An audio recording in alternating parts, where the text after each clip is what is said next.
A gente tem aqui para te atualizar, inclusive, o mapa oficial da Enel, que mostra que a capital paulista, que fica aqui em amarelo, é a que tem o maior número de imóveis sem luz ainda hoje. São quase 500 mil. Mas aí, quando a gente vai olhando para baixo e não olha só em números, mas olha também em porcentagem, quando a gente fala dos clientes da empresa, a gente tem algumas cidades, como, por exemplo, olha só, Embu, onde 27,52% dos moradores, dos clientes da Enel, nesse momento, olha só, estão sem energia elétrica. Aqui embaixo, quando a gente olha para esses 20,49%, é a cidade de Juquitiba. E a gente lembra que esse vendaval, com as rajadas de vento de mais de 90 quilômetros por hora, aconteceram há 2 dias.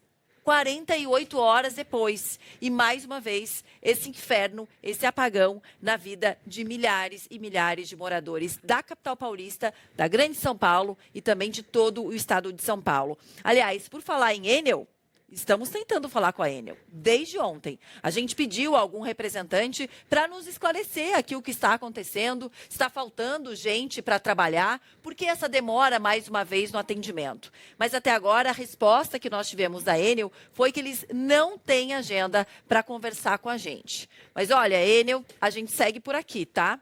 Tendo alguém para falar e prestar esclarecimentos a toda a população e a quem nos assiste, estamos ainda com espaço aberto para vocês.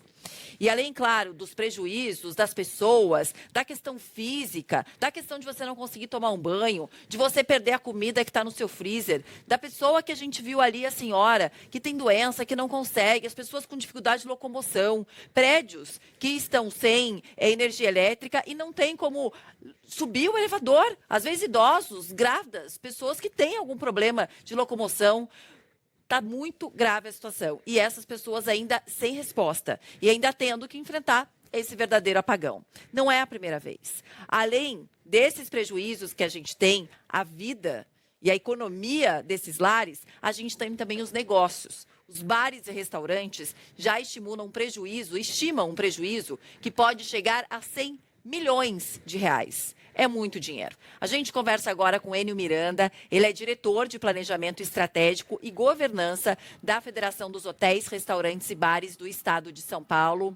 Enio, obrigada por conversar com a gente. Onde que está a situação mais grave e 100 milhões de reais? Só para a gente conseguir entender. Quando a gente está falando de um prejuízo estimado aí de bares e restaurantes de São Paulo. Isso leva-se quanto tempo para esses estabelecimentos conseguirem ganhar? Boa tarde, bem-vindo por aqui. Boa tarde, Paulo. É um prazer falar com você, com os telespectadores do Tarde Band News. Pois é um problema grave que já é recorrente, né? Nós temos aí nos últimos 2 anos pelo menos 7 episódios importantes nesse sentido e o setor vem perdendo bastante. Você pode imaginar, Paulo, que no nosso setor os nossos produtos são perecíveis. E eu não estou falando somente do alimento que está dentro dos estoques na geladeira.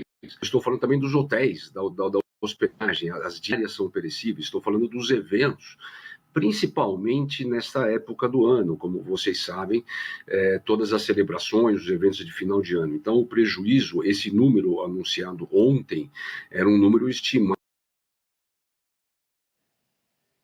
A gente vai restabelecer o contato com o Enel, com o Enio, né? Porque o Enel não está falando com a gente aqui, não. Porque ele está falando ali de um prejuízo estimado dessa falta de energia há mais ou menos 48 horas em bares e restaurantes de 100 milhões de reais. E como ele bem lembrou e estava falando aqui com a gente, não é a primeira vez. A gente já mostrou aqui para vocês em anos anteriores de pessoas que ficaram 1 semana sem energia.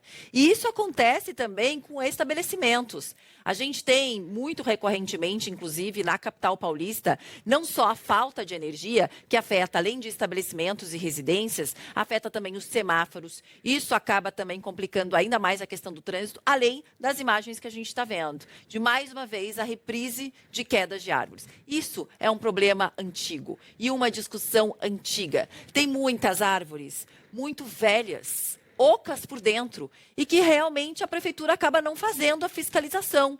A gente tem os 2 lados dessa questão, tá? Tem ali, dependendo dos lugares em que não cuidam bem das árvores ou que falam, vai lá à prefeitura para fazer a manutenção e moradores que reclamam, como do outro lado, moradores que reclamam e a prefeitura não vai lá fazer a manutenção. Porque quando a gente vê a queda de árvores e de árvores tão grossas, por exemplo, na Avenida 9 de Julho, eu vi ao longo dessa semana várias árvores sendo derrubadas com raízes muito fortes, muito poderosas, ou seja, ali agiram preventivamente. Mas em outros casos, como esse que a gente está vendo, não. E aí é mais uma vez algo que se repete, como a gente está vendo também nos aeroportos. Congonhas hoje voltou a ser normalizado depois de mais de 40 horas também. A gente tem o Enio aqui de volta. Enio, você estava falando num prejuízo estimado aí com a falta de energia em bares e restaurantes de pelo menos 100 milhões de reais, né? Até agora. Isso pode aumentar. Ontem, quando que divulgamos esse número. Hoje já é um prejuízo maior e isso é muito recorrente. Eu falava que os nossos produtos são perecíveis e não somente os alimentos que estão guardados nas geladeiras e câmaras, mas principalmente também as dos hotéis e os eventos nessa época do ano, que são realmente é uma época com muitos eventos, celebrações. Então, a perda hoje já é maior. E isso é recorrente, né, Paulo? Nós já contamos aí o 7º episódio em 2 anos importante que vem prejudicando o setor e trazendo prejuízos para milhares, dezenas de milhares de famílias que atuam no nosso setor, não é? Como você falou, é algo infelizmente recorrente, né? Que eu estava lembrando que muitas vezes se falta o antes, né? A prevenção. Mas já como é recorrente, a gente sempre fala aqui, faz entrevistas de serviços, ou seja, existe uma responsabilidade por parte da empresa, por conta que é responsável por essa energia que não está chegando até os locais, de pagar pelos prejuízos. Com essa recorrência que você fala, isso tem acontecido? Os prejuízos que são calculáveis, a Enel tem pago a esses bares e restaurantes? Olha, Paula, não tem. Na verdade, nós orientamos todo o setor e as empresas do setor que façam os seus cálculos e que entrem com os processos. Nós já fizemos diversas análises jurídicas, é muito mais conveniente que entre as empresas individualmente, entrem com os seus processos. Nós estamos orientando na federação e nos 20 sindicatos patronais em todo o estado, principalmente na Grande São Paulo, como proceder dessa forma, mas realmente o ressarcimento ele não tem vindo, demora muito, isso não tem ocorrido. Na verdade, a responsabilização pela ineficiência da entrega do serviço, que é um serviço essencial, não é, para toda a população, ele não tem ocorrido como deveria. Então, como isso já é recorrente, é um problema gravíssimo para a economia do nosso setor, para a economia de todo o estado de São Paulo, e nós estamos aí tentando encontrar soluções e pressionando para que sejam revistas essas concessões e para que a gente consiga fazer com que, pelo menos, exista uma consciência do que está ocorrendo, porque a demonstração da companhia não é de consciência e de resposta hábil, quer dizer, a população está sem respostas, né? Estão tentando recorrer de alguma forma, que você falou que a indicação é para que os bares e restaurantes e empreendimentos individualmente entrem na justiça contra a Enel. Mas vocês ali, como uma associação, né, de bares e restaurantes, enfim, vocês estão indo atrás também de algo para serem ressarcidos, algo a mais. E você chegou a falar que o prejuízo, nesse momento, agora 12h10 pelo horário de Brasília, já aumentou de 100 milhões de reais. Queria que você me dissesse a que valor a gente está se referindo agora também, por favor, Enio. Olha, isso são estimativas de acordo com o volume e a localização dos bairros e as regiões onde ainda há falta de energia, não é? Então, nós não temos o número exato, mas esse número hoje ultrapassa já 130 a 140 milhões de reais só no nosso setor de hotéis, restaurantes e bares, eventos e entretenimento. Nós estamos orientando, sim, que as empresas entrem com o processo e nós damos toda a orientação de como proceder nesse sentido, porque o processo coletivo ele deve ser individualizado, quer dizer, a entidade, ao ganhar um processo coletivo, esse ressarcimento não é para a entidade, é para as empresas. Então, é fundamental, é essencial que cada empresa tenha essa ação e nós damos toda a orientação de como fazer isso. Nosso departamento jurídico está atuando, nós estamos atendendo as empresas para que elas possam fazer o pedido, a solicitação na justiça do que lhe é devido por essas perdas, num momento tão importante como dezembro, onde há um maior movimento, uma maior demanda. A nossa previsão de dezembro era de bater recorde no faturamento, recorde histórico, mas isso não está ocorrendo, isso vem, por isso as perdas são maiores, né? Então, nós estamos dando toda a orientação jurídica de como proceder nesse caso, e nós estamos em contato diretamente com o governo do Estado, com a Prefeitura, com o Ministério Público, e pressionando também, sem resposta, a Enel nesse sentido, né? Enio, vou incluir aqui na nossa conversa a Alessandra Petralha, direto da nossa sala digital Band Google, porque, obviamente, esse assunto da falta de luz, mais uma vez, repetindo em São Paulo, por mais de 48 horas, está refletindo por aí também, né, Ale? Boa tarde, bem-vinda. Oi, boa tarde, pessoal. Boa tarde para você que está com a gente aqui na Band News TV. É isso mesmo, Paulinha. A gente consegue ver os reflexos desse grande transtorno nas buscas, né? Vamos aqui para o nosso telão, porque o nosso time aqui da sala digital identificou o seguinte. A gente fez uma comparação aqui, semana a semana, desde o meio do ano ali, nas buscas pela Enel, em São Paulo. E a gente consegue ver aqui uma certa normalidade nos dados, até que a gente tem aqui um pico que corresponde a essa semana. Então, o interesse de buscas pela Enel no Google praticamente triplicou aí, as pessoas buscando, de fato, informações e orientações sobre como lidar com essa situação, porque a gente fica um tanto quanto impotente, né? E uma vez que a gente não tem previsão, é normal que as pessoas busquem soluções por conta própria. E aí a gente identificou aqui também, quando a gente faz pesquisas por perto de mim, quais os termos que acabam completando essa frase. E aí a gente viu aqui nas últimas 48 horas, muitas pessoas buscando por power bank, que é uma espécie de bateria extra para carregar celular. A gente também viu aqui onde comprar gelo perto de mim, lugares para trabalhar home office, onde comprar gerador elétrico e, além disso, também aqui, de novo, onde comprar gerador. Então, o que indica que as pessoas estão buscando soluções por conta própria. Afinal de contas, a gente está no final do ano, tem geladeira cheia, pessoas precisando trabalhar, resolver suas vidas, e aí essa total falta de solução ali, de previsão de uma normalidade. A gente também trouxe aqui algumas das perguntas feitas nas últimas 48 horas em relação à Enel, e a gente tem aqui: que horas volta a luz? Enel é privatizada? Qual o telefone da Enel? Enel, que horas volta a luz? E aqui uma última pergunta que conversa um pouco com o que vocês estavam falando. Posso processar a Enel por falta de energia? Então, os dados mostram que, de fato, as pessoas estão reagindo a essa situação muito chata que a gente está vivendo aqui na cidade de São Paulo. Paulinha, volto com vocês. E olha, consegue fazer essa pergunta para o Google quem está com energia, quem está com internet, porque muita gente está sem nada disso, inclusive, né? Você estava lembrando do freezer cheio, os bares e restaurantes que o Enio estava falando nessa época do ano, que esperam muitas festas de confraternização. Aqui na Band, em várias outras empresas, já receberam aquela cesta de final de ano, ou seja, você está com todo o alimento da cesta de Natal, né, que a gente ganhou, dentro desse freezer, e as pessoas perdendo ele, né? 48 horas sem energia elétrica, você tem determinados alimentos que você não consegue depois refrigerar novamente. Vou incluir aqui na nossa conversa também o Eberaldo de Almeida Neto. Ele é ex-presidente do Instituto Brasileiro de Petróleo e Gás. Eberaldo, qual que é a grande dificuldade? Porque isso, como o Enio estava falando, é algo recorrente que tem acontecido aqui em São Paulo. A falta de luz e a demora para restabelecê-la. Tem alguns estudos que falam que, por exemplo, em países da Europa, as pessoas ficam, em média, por ano, 15 minutos sem energia. Aqui no Brasil são horas sem energia. Por quê?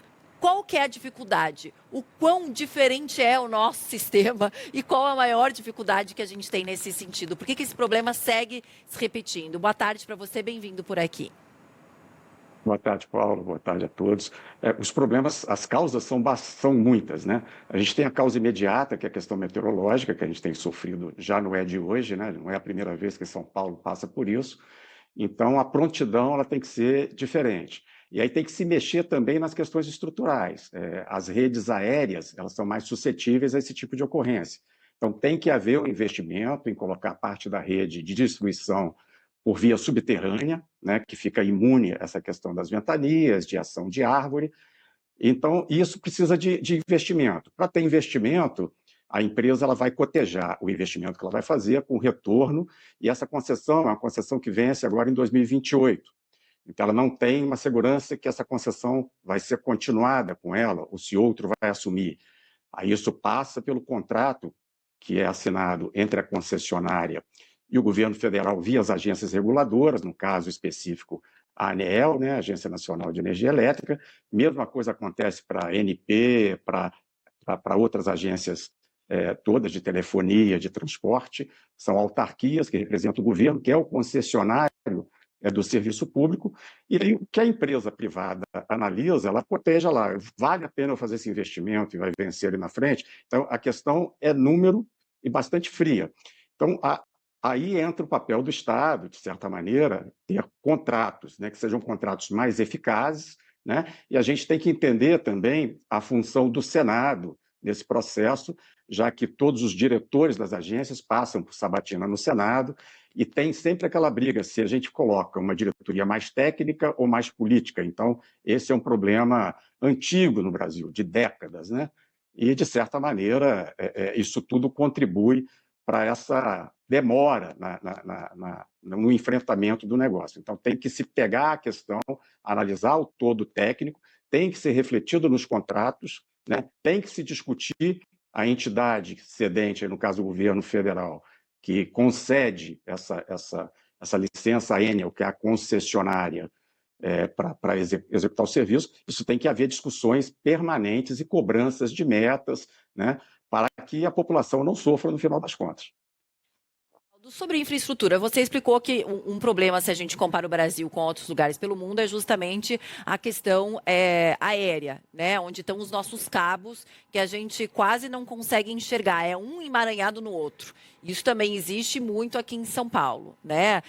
A gente tem um limite ali que acho que não é em muitos locais que é estabelecido, mas que é respeitado, né? De quantos fios você pode ter por ali, que é o de energia elétrica, é o de internet, é o de, enfim, N coisas que se tem ali. Mas, por exemplo, a Enel, nos últimos dias, disse que chegou a contratar mais funcionários, mas muitas vezes eles falam isso, tem muitas pessoas sem energia elétrica, dessa vez não foi diferente, aí se sobrevoa em cima do pátio da Enel e os carros estão lá estacionados.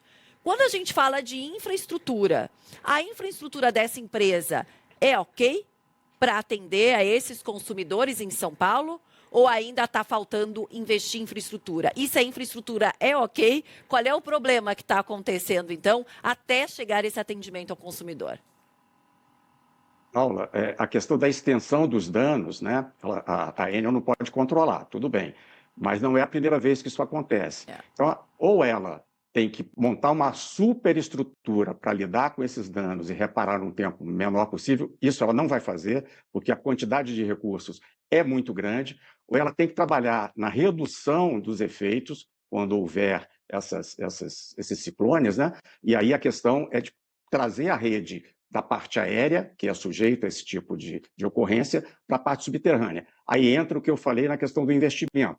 Para fazer isso, o investimento não é pouco, e aí toda empresa ela vai ver a amortização desse investimento ao longo do tempo. Como a concessão vence em 2028, teria que haver, de alguma maneira, a intervenção da Agência Nacional, né, com os órgãos públicos, aí até envolver Estado de São Paulo e municípios que são afetados, né, que são os principais afetados, para ver como se resolve essa questão para reduzir a extensão dos danos no caso da ocorrência, porque que teremos novas ocorrências, a gente não tem dúvida disso, né? Não é a primeira e não vai ser a última.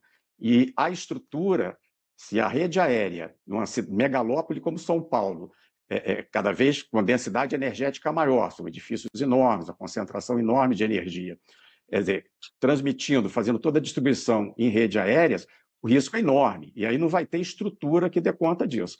Então, eu acho que a questão estrutural tem que ser resolvida, né, transferindo paulatinamente as redes de aérea para a subterrânea, e, obviamente, que sempre pode melhorar na questão do ataque, da manutenção, né?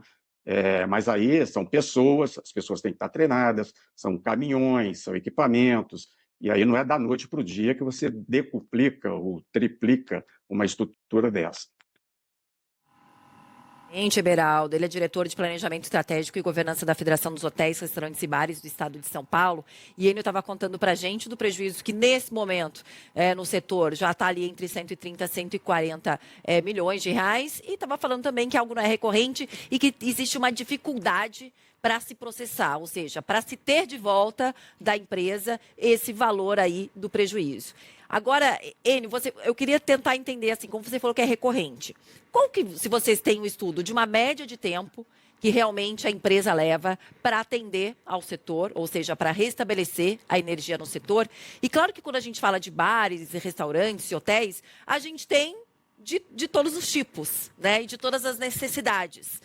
Com esse tempo que se fica sem energia elétrica, quantos tempos se leva para, dependendo ali do estabelecimento, conseguir se recuperar dessa perda financeira? Ainda mais agora, como você estava falando, final de ano, além de tudo que você tem dentro perecível que se perde, de tudo que você tinha já marcado e de expectativa de movimentação, né?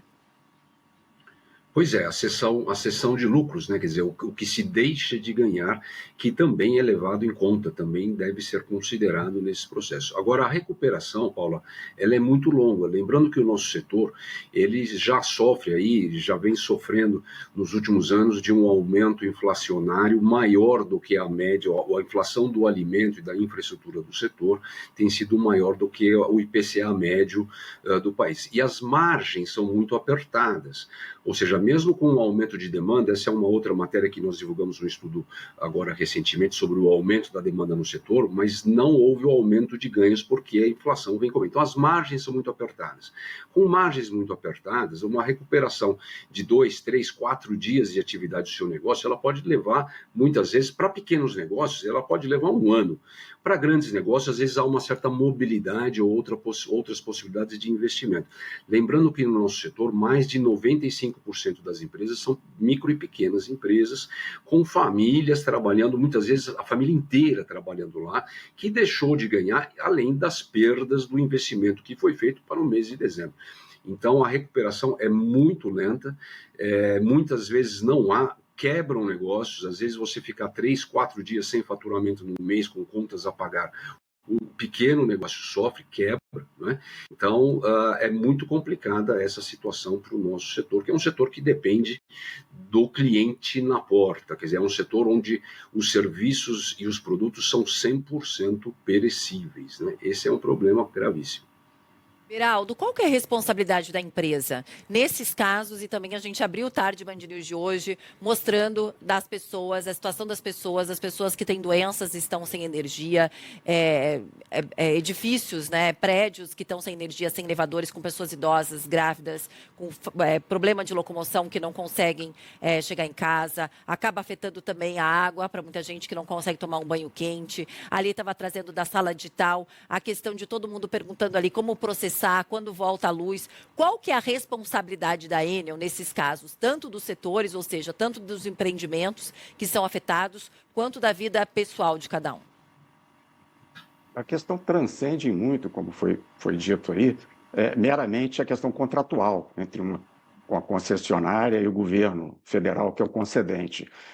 O que a empresa analisa, obviamente que ela vai tentar envidar os esforços que ela puder, mas a questão vai se restringir ali à análise econômica da situação, né? Ela sabe que ela poderia fazer investimentos para mitigar essa questão, diminuir essa frequência de interrupção e diminuir o tempo de interrupção, que são as duas variáveis que são medidas. Mas, muitas vezes, o setor jurídico vai olhar para o contrato, vai ver qual é a punição e vai ver, não vale a pena fazer esse investimento. É por isso que, em questões como essa, que já não é a primeira vez que acontece, tem que ter uma conversa, né, entre as entidades, aí, o governo de São Paulo, o município de São Paulo e o governo federal, que é o concedente, via a ANEEL, para se discutir com a concessionária como é que resolve isso. Quer dizer, faz-se o investimento, se amortiza ao longo do tempo, renova-se essa concessão ou não, tira-se ela, abre-se o processo para tirar essa concessionária e colocar uma outra, é a solução. Então, essa análise tem que se pautar na questão mais técnica e no atendimento da população, né? Porque uma concessionária, ela só está ali para prestar serviço para a população. É um serviço público que o poder concedente é o Estado, né? Então, transcende muito, quer dizer, esse sofrimento todo da população e dos comerciantes, que a gente sabe a dificuldade que é, né, principalmente no período agora, que é um período do ano onde o comerciante tende a recuperar um pouquinho a sua receita, que não está sendo muito fácil ao longo do ano, e aí é prejudicado por um fator externo que ele não tem controle, né? Então, a concessionária, com certeza, ela tem responsabilidade no processo, mas ela sozinha não vai conseguir resolver isso. Liberaldo, Enio, obrigada por terem conversado aqui com a gente. Eu abri o Tarde Band News também falando que desde ontem a gente está tentando falar com a Enio, com algum representante. A resposta deles é que eles não têm agenda. Se tiverem, então, continuamos aqui com o espaço aberto para dar esse esclarecimento, essa resposta à população. E a gente espera que não tenha agenda porque estejam tentando resolver aí o problema. Aí tudo bem, aí a gente entende, né? Obrigada, viu, a vocês dois e até a próxima. Muito obrigado, Paula. Obrigado, um abraço.